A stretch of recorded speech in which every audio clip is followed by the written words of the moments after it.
Bienvenue dans Gamberge, le podcast du mental et du sport.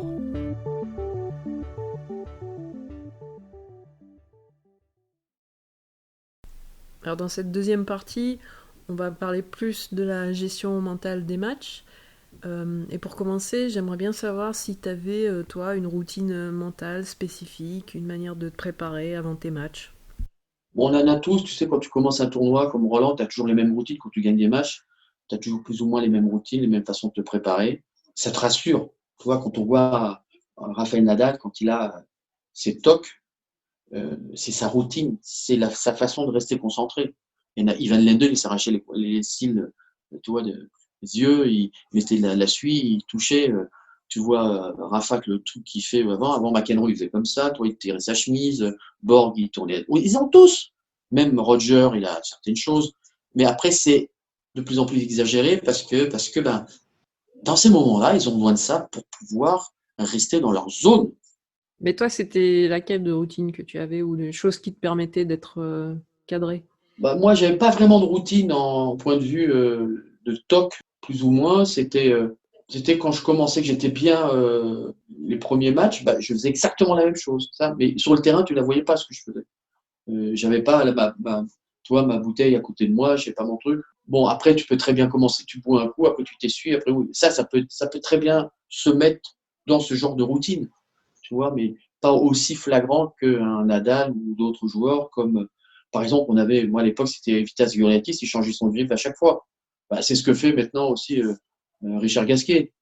Mais moi, j'avais pas vraiment de truc, toi, rituel tous les jours, quoi. Ouais, peut-être les chemises dans mon sac, d'une certaine façon, les raquettes d'abord, oui, 1, 2, 3, 4, 5, 6, je les notais tous. Ouais, moi, je me souviens d'un joueur, par exemple, un Danois, le mec, ce joueur-là, avant qu'il rentre sur le terrain, il est obligé de fermer 10 fois son sac, toi, t'imagines? Et il y a des barjots, hein. De toute façon, on est barjots. Pour être à ce niveau-là et pour aller aussi loin dans notre démarche et notre combat, il faut être un peu barjot, hein. Et par rapport à pendant le match, où tu as pu t'énerver parfois, beaucoup, Souvent. Mm. souvent, est-ce que c'est un moyen aussi d'exprimer quelque chose et c'est un besoin, tu vois, de passer par là pour être plus performant? Moi, j'ai communiqué avec le public, j'avais besoin de communiquer, de m'engueuler, de dire que je suis un con, parce que ça me permettait de rester aussi un peu dans ma zone et que par moment, quand j'étais perdu et que j'en mettais pas une, ben, je provoquais le public. Je leur disais, ça va, c'était bon, vous arrivez que maintenant, je suis mené 2-7-0, c'était pas mal dans les loges, ça allait. Je parlais, moi, j'étais un fou sur le terrain, hein. Non, mais c'est ce qui faisait aussi mon charme. J'ai revu là beaucoup de matchs là, sur Roland-Garros 92, par exemple. Quand je me vois, mais je suis un taré, quoi. Je suis un fou, quoi. Je provoque, mais c'était mon style, les gens adoraient ça. Mais moi, ça me rassurait. Moi, ça me permettait d'évacuer aussi la pression, de pouvoir pas faire cocotte minute, toi, parce que moi, je disais jamais rien, jamais, puis à un moment, bam, ça explose. Et je me souviens aussi à un moment, sur certains matchs, où j'ai tellement crié fort que tout d'un coup, tu sens, tu vois, dans ton corps, tu sens que tu te vides, tout l'influx, et là, cuit. T'as plus de gaz pour mettre dans le moteur, et t'es mort. Et ça, c'est des erreurs. Après, tu apprends à te connaître en fonction de ces moments-là. Le fait d'aller chercher parfois un peu beaucoup la foule, etc., est-ce que ça t'a fait aussi perdre parfois des matchs, perdre de Bien l'influx? sûr, Ouais. bien sûr, c'est ce que je viens de te dire, pas perdre l'influx. Tu peux le perdre. Pourquoi? Parce que t'es perdu, tout simplement. Parce que tu cherches, parce que tu peux aussi chercher des excuses. Attends, faut être honnête. Il y a un moment, le mec, quand il est tendu comme ça et qu'il il est pas bien préparé et truc, il se trouve, il s'automutile, le mec. Il se mutile, quoi. Tu vois, voilà. Ah, mais non, mais je me suis pas fait, c'est l'autre qui me l'a fait. C'est la On est bien. stratégie de l'auto-handicap, ça s'appelle. Voilà, de ne pas reconnaître ses erreurs. Puis après, ben, tu vois que c'est quand même toi qui l'as fait. Donc ça, après, tu progresses, tu grandis, hein. Et c'est normal. Mais c'est très dur, c'est très compliqué, encore plus aujourd'hui. Alors, je me posais aussi la question de savoir si ton état d'esprit se modifiait en fonction de tes adversaires, parce que tu avais eu quelques rivalités, comme avec Becker par exemple. Est-ce que ça changeait quelque chose en fonction de la personne que tu avais en face? Bah oui, il y a des adversaires que tu joues, tu es un peu plus anxieux ou d'autres. Généralement, quand tu arrives sur le terrain, tu dis, oh, aujourd'hui, ça va être super, tu es bien au-dessus, ça va être tranquille. Souvent, tu repars, tu prends 6-1, 6-2, hein. Au revoir, parce que tu es trop confiant, tu as le melon, tu as un chou comme ça. Tu dis, c'est bon, et il faut toujours être concentré et toujours avoir du respect par rapport à ton adversaire et savoir toi comment tu es aussi, de se dire on peut être aussi dans un mauvais jour. Et mauvais jour, et ben on s'adapte en fonction de ce que l'on a, donc les cartes en main. On sent moins bien la balle, on est un peu anxieux, on est un peu lourd. Voilà, ben, il faut se battre avec ce qu'on a, voilà, avec les cartes qu'on a en main ce jour-là. Moi, je sais que généralement, quand j'arrivais trop confiant, c'était pas bon signe. Mais quand tu arrivais comme un adversaire comme Becker, par exemple, où tu disais que ça te galvanisait, est-ce qu'il y a des adversaires qui te permettaient de sublimer ou voilà, de te rendre encore plus performant parce que tu Pour avais... moi, dès que je jouais des joueurs dans les 10 meilleurs joueurs du monde, j'étais un tueur. Moi, c'est ça qui m'excitait le plus. Parfois, je pouvais perdre contre un mec qui était 150. Mais les meilleurs joueurs du monde, ça m'a toujours fait sublimer. De toute façon, ils aimaient pas me jouer parce que j'étais imprévisible. Même parfois, pour moi, j'étais imprévisible. Donc, tu vois. Pour parler de cette finale à Roland qui a été importante dans ta carrière, est-ce que toi, dans cette année-là, tu avais l'ambition d'aller loin dans le tournoi? Est-ce que c'était, au contraire, c'était un peu inattendu comme performance pour toi? C'était pas inattendu parce que tout le monde savait que j'avais déjà fait 85 quarts de finale, après 86 demi, donc 88 je fais finale, donc les gens, je montais quand même en puissance. Mais là, je pense que cette année 88, je jouais un tennis, mais c'était un tennis fil de rasoir quoi. C'était sniper, ça partait dans tous les sens. Je jouais très vite, très fort. Quand j'ai gagné la demi-finale et que je me retrouve en finale, je me suis dit ça y est, je suis en finale. Je crois que c'était inconsciemment, c'était un but déjà réalisé. C'est pour ça que j'ai pas bien joué en finale. L'ambition de gagner Roland-Garros, elle n'était pas réellement dans ta tête, quoi. Non, je pense que la meilleure année où j'aurais pu gagner, c'était 86. Parce que je perds contre Pernfors où je mène un 7-0 4-2 arrêté par la pluie. Reprend, on repart, on s'arrête, on reprend. La surface avait changé. Mon jeu, c'était, voilà, là vraiment, parce que je jouais Lendl en finale en plus, en demi pour aller en finale. Là, j'ai adoré jouer Lendl. Je pense que c'est une meilleure année. Et puis après, bon, 88, bon, le dernier échelon, mais ouais, avec DC, on fait plein de choses. Hein. Mais je me suis posé la question si ça a changé quelque chose pour toi, le fait de jouer contre Wilander, contre qui Noah avait déjà gagné 5 ans auparavant. Non, non, j'ai jamais pensé. Bah, tout le monde l'avait déjà fait. Hein, encore un Français en finale de Roland. À l'époque, j'étais dans tous les journaux. J'arrêtais pas pendant 2 jours. C'était une pression de ouf. Hein. Franchement, Wilander était déjà un joueur qui avait déjà gagné plusieurs fois Roland-Garros. Donc c'était le jeu joueur sur terre battue de l'époque. Il fait sa meilleure année en plus, finit numéro 1 mondial. Il gagne 3 grands chelems dans la même année. C'était incroyable, quoi. Mais j'ai pas vraiment pensé à ça. Enfin, toi, je me rappelle pas. Ça t'a pas fait rentrer directement dans une comparaison avec Yannick parce que je me suis posé la question aussi si tu avais vu les conséquences que ça avait eu sur Yannick, le fait qu'il y a eu quand même une retombée médiatique énorme. Enfin, ça a été un gros truc finalement, sa Ouais. victoire. Est-ce que inconsciemment ou consciemment, tu y penses avant de jouer le match que tu vas, voilà, si tu gagnes, tout ce qui peut y arriver, ou est-ce que tu te projettes ou tu te projettes pas avant le match? Bah, tu te projettes en tant que vainqueur, tu te projettes en tant que perdant, tu te projettes en tant que. Voilà, donc tu fais des.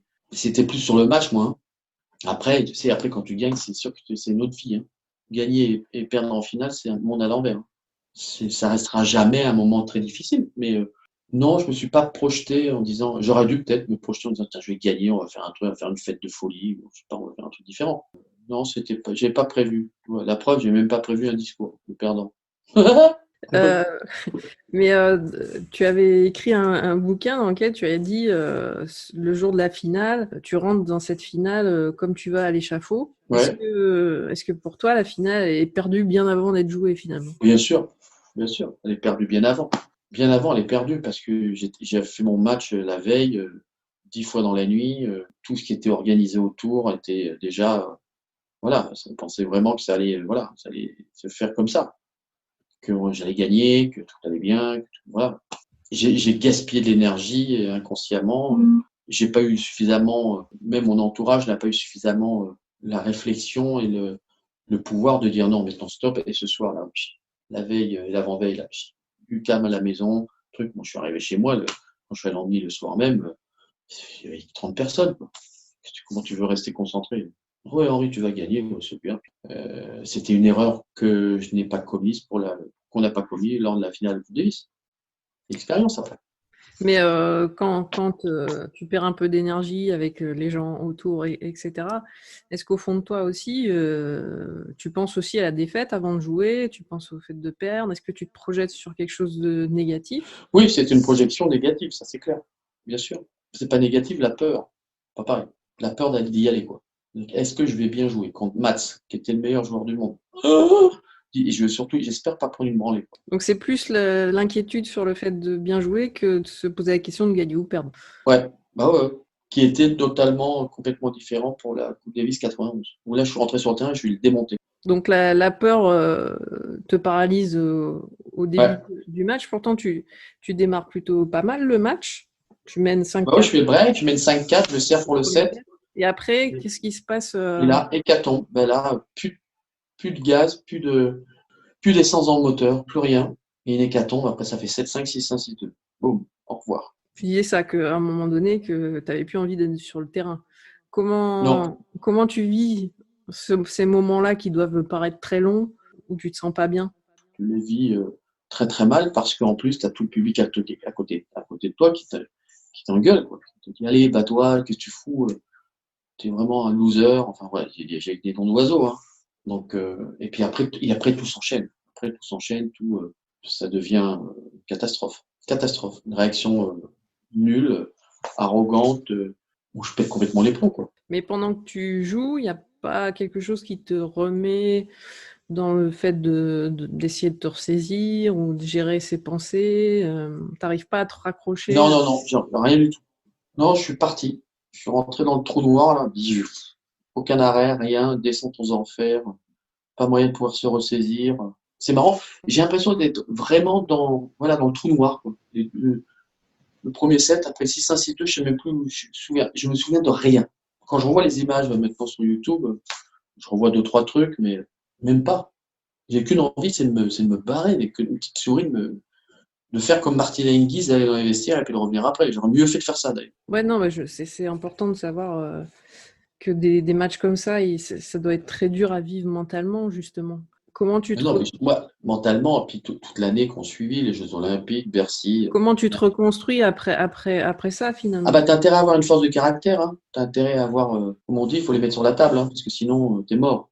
Il y aurait eu beaucoup de joueurs qui auraient dit, écoute, j'arrête, c'est bon, je fais autre chose. Mais qu'est-ce En qui te plus, fait continuer, toi, justement? bah, le jeu, parce que j'adore jouer au tennis et je suis passionné. J'ai la foi, voilà, que j'adore mon sport. Parce que je veux aussi prouver à moi-même que je suis capable de rebondir. Ces années-là, tu te dis que tu vas refaire des Bah, résultats. je vais essayer de refaire des résultats, je vais essayer de jouer de mieux en mieux. Bon, après, ça n'a pas été le cas aussi à Roland, c'est compliqué. Puis après, il y a eu des opérations du dos, donc j'ai pas été épargné, quoi. 3 opérations du dos, 87, 89, 91, à chaque fois 6 mois pour revenir. Faut en vouloir, hein. Faut aimer le jeu, hein. Faut sortir Mhm. les rames, hein. Parce que les gens oublient, ils occultent, ils oublient tout, là. On dit, ouais, le compte, ta carrière. J'ai dit, mais attendez, 3 hernies discales opérées, surtout dans ces années-là. Fallait y aller. Opération du genou, fallait y aller. La main, il faut revenir, hein, les enfants. Faut Parce avoir que- une force mentale, hein. tu vois, quel moteur tu as à ce moment-là de ta carrière?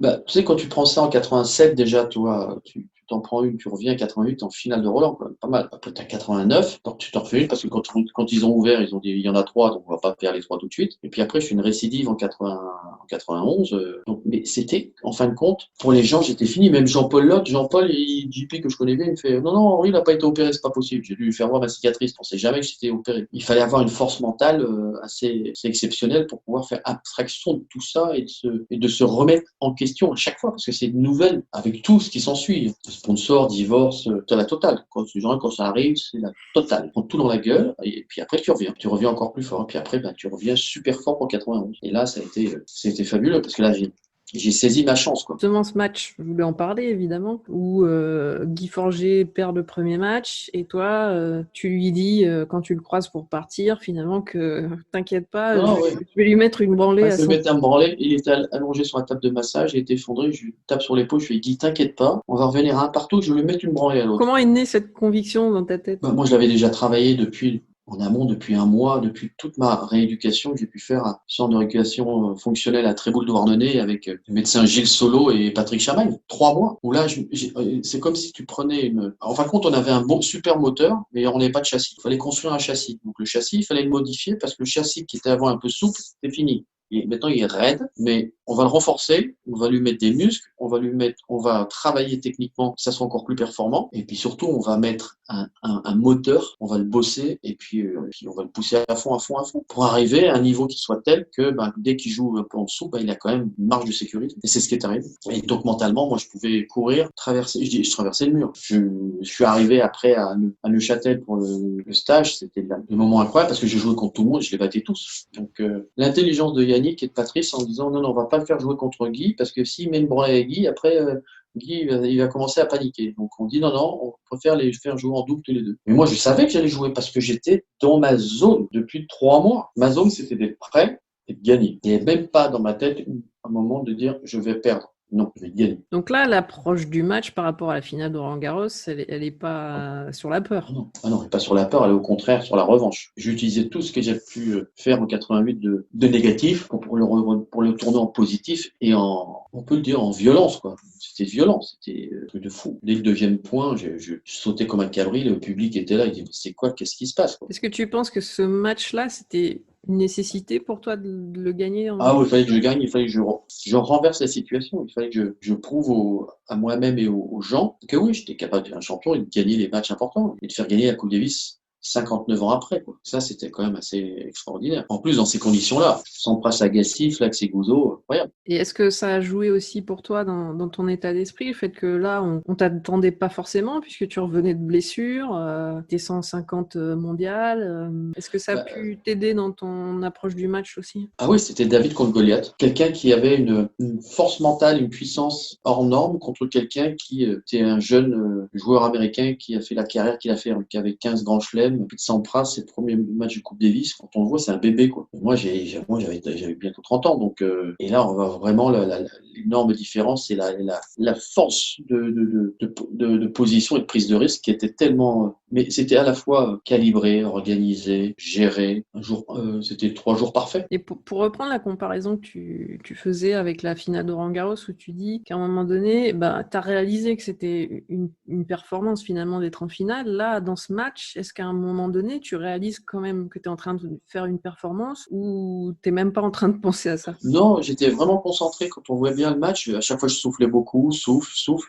Même quand je sors du match, je dis, bon, ça fait un partout, mais je sors et je dis, maintenant ça fait un partout, et je fais comme ça, plus de 2 points, plus de 2 points. On sentait que c'était vraiment dans mon truc, comme quand j'arrivais à Roland-Garros, que je jouais un point, 2 points, balle de match, tout ça. J'étais vraiment dans ma zone. Et j'ai vraiment compris qu'on avait gagné la Coupe Davis quand je suis rentré chez moi, quoi. Mais dans tous les journaux, on était partout, c'était un truc de dingue. C'est quand même un match fou. Une ambiance dingue. Comment tu fais pour gérer tes émotions dans un match où il y a tellement de bruit, de monde, de choses qui se passent? Le fait de jouer aussi bien, de provoquer, j'ai l'impression d'être surélevé, de plus toucher les pieds par terre, de dominer la situation. J'étais un peu comme Superman, tu vois. J'étais en lévitation complète et puis voilà, c'était fou, c'était un truc de dingue. Mais est-ce que le fait de te sentir aimé par la foule, peut-être par Yannick aussi qui croyait en toi, et par tes autres coéquipiers, est-ce que c'est ça qui a donné un supplément encore d'âme à ta performance? Bien sûr, de toute façon Yannick il le disait très bien, et puis même moi je le dis, hein, quand on dit à Henri on t'aime, il vous donne tout, hein. Oui, c'est la communion avec le public, avec les gens, c'est ça qui est fort. Puis on a la chance de faire un sport comme celui-là où on est vraiment, on est dans une arène, c'est comme un boxeur, hein. Ouais, mais tu vois, quand t'es dans le jeu, alors t'es dedans, mais il y a quand même de l'émotion. Et moi, je me suis posé la question quand je revois ton dernier jeu, qu'est-ce que tu ressens à ce moment-là où tu penses que tu vas gagner le match, ou est-ce que t'as des doutes, est-ce qu'il y a des pensées quand même Ah non, j'ai 0 doute. Tu vois mon dernier jeu de service, tu vois que le mec il a 0 doute, hein. Parce qu'il fait 3 services gagnants, 2 aces, 3 services gagnants, après je fais pas une volée, puis après le deuxième balle, l'autre il la met dans les tribunes, 45. Non, j'avais aucun doute. Et ça se voit d'ailleurs dans ma réaction, je panique pas parce que quand on voit 40-0, l'ace, le mec il annonce faute, mais elle est limite, hein, déjà. Les gens se lèvent debout, font waouh, t'imagines, moi si je lève les bras, je fais ça. Ah non, pardon. Et je suis encore dans mon truc. Je suis dans ma zone. C'est fou d'ailleurs. Oui, c'est pour ça que c'est intéressant quand on voit de l'extérieur, de Ouais, voir comment c'est géré, parce que ça paraît tellement dingue. Mais tout défilé, pour vous, ça défilait à une vitesse inouïe. pour moi, c'était très, très lent. C'était normal. Et qu'est-ce que tu ressens au moment où tu Bah, gagnes? une immense joie, mais à la fois, mais hyper contrôlée, quoi. Même si on voit, toi, Yannick qui prend dans les bras, truc, mais après, on est comme ça, tous ensemble. Mais je suis encore dans mon match. Je suis toujours dans mon match. Et ça t'a mis du temps pour redescendre? Ah ouais, ça a mis du temps, bah oui, parce que ça a mis un peu de temps, faut calmer, il y a la conférence de presse, après le lendemain, il y a le double. Et là, faut remotiver aussi Guy derrière qui avait pris quand même un coup sur la casquette, parce que lui, il s'est dit, on pourrait mener 2-0. 2-0, c'est pas la même limonade, hein. On aurait gagné samedi, hein. Et là, après, je dis, mais Guy, donc faut le remotiver, voilà. Et moi, je lui dis, mais t'inquiète pas, on va gagner double, et c'est toi qui gagneras dimanche. De toute façon, je voulais qu'il gagne dimanche, quoi. Je jouais à Gassi après, pas facile le match, quoi. Mais bon, je l'aurais fait, hein. Ouais, ça aurait été intéressant, peut-être de voir comment réagir à un dernier match comme ça. Peut-être que tu serais Ah, resté dans cette zone. oh, je suis sûr que je serais resté dans cette zone-là. Ou est-ce que tu étais déjà un peu cramé émotionnellement Non. et au niveau d'énergie? Non, non, j'étais pas cramé, j'étais là. On se souvient comme si c'était hier d'ailleurs. Non. Quand tu étais à Gerland, c'était un chaudron, c'était un truc de fou. Il n'y avait pas de paix, les gens ils étaient assis même dans les rangées, les escaliers, c'est un truc de fou. Mais là, justement, le fait que ça soit une histoire incroyable et belle à la fois, c'est parce que c'est collectif et que ça n'a rien à voir avec une aventure de grand chelem. Non, non, non, parce qu'aussi on a fait abstraction et on a eu le courage et l'audace de se parler tous les trois et de se dire les quatre vérités. Et puis l'ego n'était pas dans l'équation. Il n'y avait pas d'ego, c'était un team spirit. Et c'est ça qui a fait la force, hein. Et est-ce que tu as peut-être autre chose que tu vois d'important à dire sur ce sujet-là, le mental? Sur le mental, je pense qu'il faut vraiment s'en rendre compte que le mental est la pièce maîtresse d'un sportif de haut niveau. Le mental, nous, on ne le travaille pas assez en France. Enfin, le cerveau est la pièce maîtresse, quoi. C'est là, c'est lui qui décide. Parfois, on peut avoir des gens qui ont un physique et qui sont très rapides, tout ça, mais dès qu'ils n'arrivent pas à analyser ou se mettre en osmose avec eux-mêmes, en train de dire d'accepter aussi le combat, d'accepter qu'il peut y avoir des moments de panique, de peur, des moments de crainte, où on peut aussi avoir des périodes de doute, parce qu'on les a tous, ben c'est vraiment de travailler là-dessus, c'est travailler son mental. Et c'est pas simplement travailler en disant oui, je fais de la sophrologie, oui, je fais ça. Tout est bon, ça peut s'adapter à la personne et surtout à pouvoir la faire progresser et se connaître le mieux. En fin de compte, le mental, c'est quoi? C'est apprendre à se connaître soi-même, mais la chose la plus importante, c'est de travailler son mental. Et c'est moi, Henri Lecomte, qui te le dis maintenant. T'imagines? Moi, j'ai fait beaucoup de travail là-dessus. Je me rends compte que commencer à faire du yoga un petit peu avec Maya, parce que ça m'a apporté. J'en fais 2 fois par semaine, tu vois. Je veux en faire tous les jours. Au bout d'un moment, non, parce que le problème, c'est on veut toujours avoir tout de suite. Il faut l'assimiler. Il faut pouvoir être capable de dire, voilà, qu'est-ce qui peut être bien pour que je progresse et être encore plus fort par la suite. Et au moment des situations, on n'arrive pas à la gérer parce qu'on la comprend pas. Et ça, je pense que c'est très important, c'est savoir pourquoi et comment. Donc, il faut laisser le temps aussi au cerveau de pouvoir analyser un petit peu la situation. Alors, par moment, on le fait pas. Et quand tu l'as très peu fait, bah, c'est pas si simple. Tu sais, je pense que dans tout, c'est d'accepter le fait d'être comme on est aujourd'hui et de progresser. À bientôt pour un prochain épisode de Gamberge, le podcast du mental et du sport.